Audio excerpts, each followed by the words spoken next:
Ana Medeiros Maia, desse canal que é o Saúde como Caminho, e temos o site que é o saudecomocaminho.com.br. Estamos essa semana aqui no canal fazendo uma série para ajudar vocês, à medida que eu vou compartilhando o que eu aprendi, o que eu uso, a como manejar emoções e sentimentos. Se você ainda não assistiu o vídeo de ontem, assista, que eu falo das 4 emoções básicas: raiva, alegria, tristeza e medo. E como é que a gente pode identificar, nomear e aprender como utilizar a energia. Porque emoção, gente, é uma bobina de energia. Por isso que nós temos crises de ansiedade. Por quê? Porque o medo vem e vai se avolumando um quanto de energia poderosa, que o medo é uma energia muito poderosa, vai se avolumando e chega ao ponto que a gente não contém mais a energia do medo e vai faltando ar, e vai faltando ar, e você vai entrando, sua mente vai se desequilibrando, porque começa a entrar num estado que você não compreende e tampouco você domina. Então a mente entra no estado de alerta, de susto,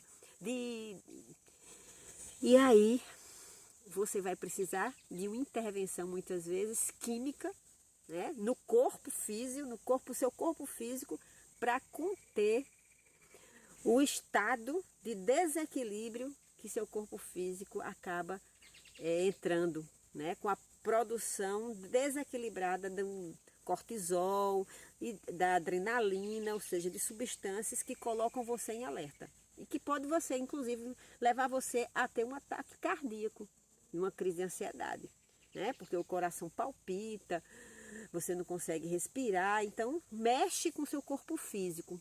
E aí você, né?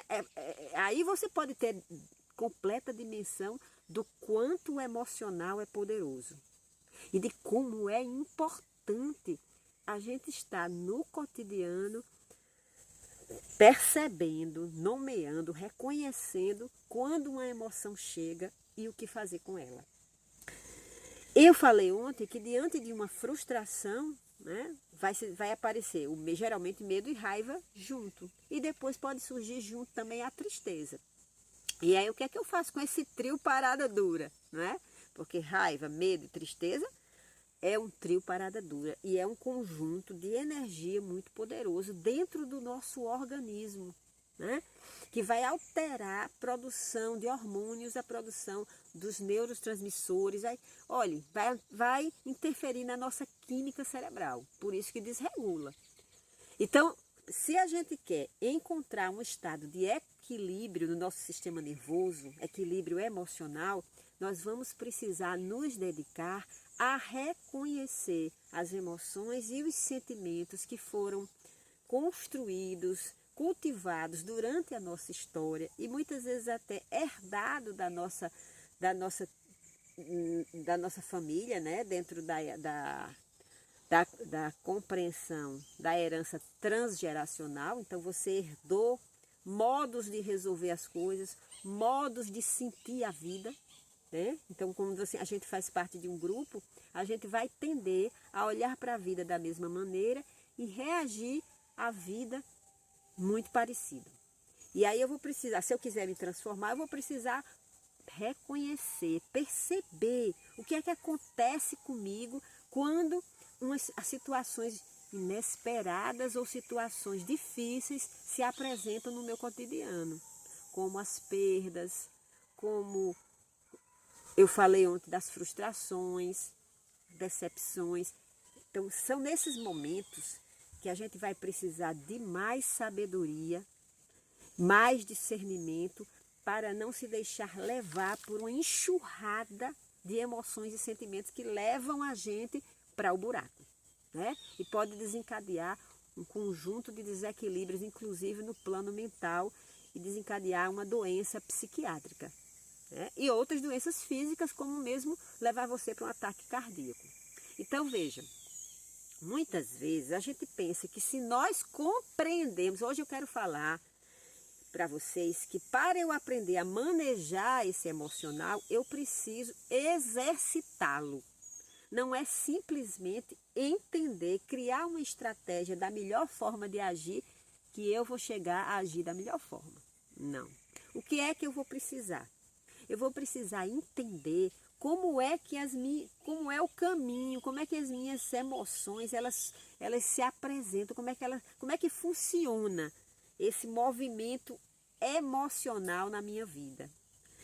E respirando, por isso que no Oriente se usa tanto respiração e meditação. Por quê? Porque na meditação e na respiração você vai percebendo quando um movimento emocional começa uma onda, né? Porque as emoções elas vêm em ondas no nosso corpo. Então, emoção é energia. Então, uma onda de energia emocional de raiva chega quando eu vejo uma situação, quando um gatilho meu é acionado pela repetição de uma determinada perda ou frustração, e aí vem chegando aquela onda de raiva em meu corpo. E aí, o que é que eu faço? Será que com a minha mente eu vou conseguir conter essa onda emocional? Não. Por quê? Porque ela já está na sua dimensão física. Quando a onda emocional atinge o nosso corpo, a mente não é capaz de estancar aquilo imediatamente. Para você chegar aí, você pode até chegar aí com um treino, né, bastante treino, mas isso requer uma caminhada, é um processo. Para você chegar lá, muitas vezes a gente quer dar saltos, a gente quer dizer assim, com a mente eu posso dominar qualquer coisa. Pode, mas isso é um exercício que vai demandar um reconhecimento das suas diversas dimensões. Para aquela pessoa que já é capaz de administrar uma onda emocional, é aquela pessoa que reconhece essa onda, compreende o percurso dessa onda, onde essa onda emocional se forma, que tipo de frequência constitui essa onda emocional. E ela já foi capaz de fazer esse exercício desde a hora do reconhecimento até a hora do direcionamento para onde você quer levar essa onda, muitas e muitas vezes. Porque a gente não só aprende equação matemática se a gente fizer e refizer a equação da mesma maneira. Para que eu possa me tornar uma mestra das minhas emoções, eu vou precisar estudá-las, compreender a sua constituição, como se manifesta e aí aprender a navegar com elas. Então, uma coisa importante é estudar sobre as emoções. Estudar como é. Um livro que agora me vem à cabeça e que eu acho interessante para você ter uma ideia do que eu estou falando é Inteligência Emocional, de Daniel Goleman. Ele mostra o que acontece diante de um impacto emocional, como a nossa amígdala responde a um impacto no corpo físico. Ele está falando de uma onda de frequência que atinge. Não é essa amígdala daqui, não. É a amígdala, desculpe, né?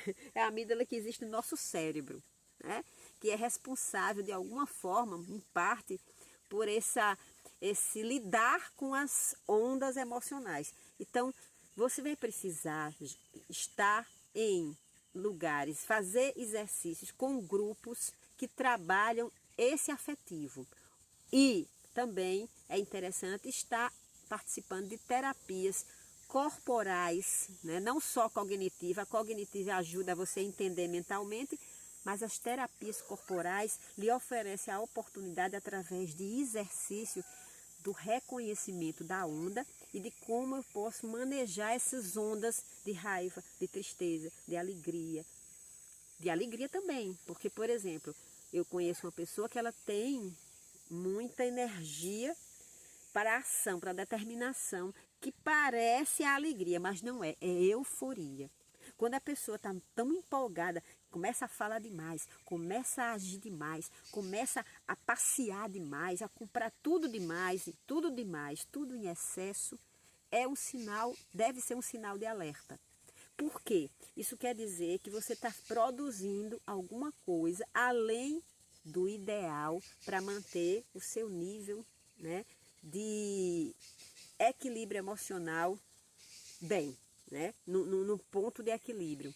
Então, tanto a letargia, aquela coisa muito parada, que a pessoa não diz nada, que a pessoa não se mexe, manifeste, como aquele movimento acelerado de muita fala, muita ação, quer dizer, é um sinal de alerta importante. Inclusive, isso é um começo para futuramente, se não for cuidado, você entrar no desequilíbrio da bipolaridade, né?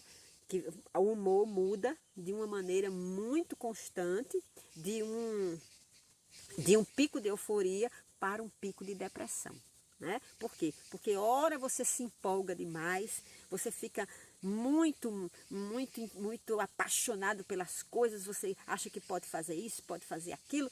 E eu me lembro eu me tratei com um psiquiatra que era psicanalista também, e ele me contando um caso de um cliente dele que era bipolar, que uma vez entrou num estado de euforia tão grande, eu moro em João Pessoa aqui na Paraíba, que esse cliente dele foi no mesmo dia 3 vezes em Recife. Ele foi e voltou, foi e voltou, foi e voltou 3 vezes. E na volta ele disse, eu sou muito forte, eu sou muito poderoso, eu agora vou andar no meio da pista e nada vai acontecer comigo. E aí vinha um caminhão no outro lado e ele se manteve, viu?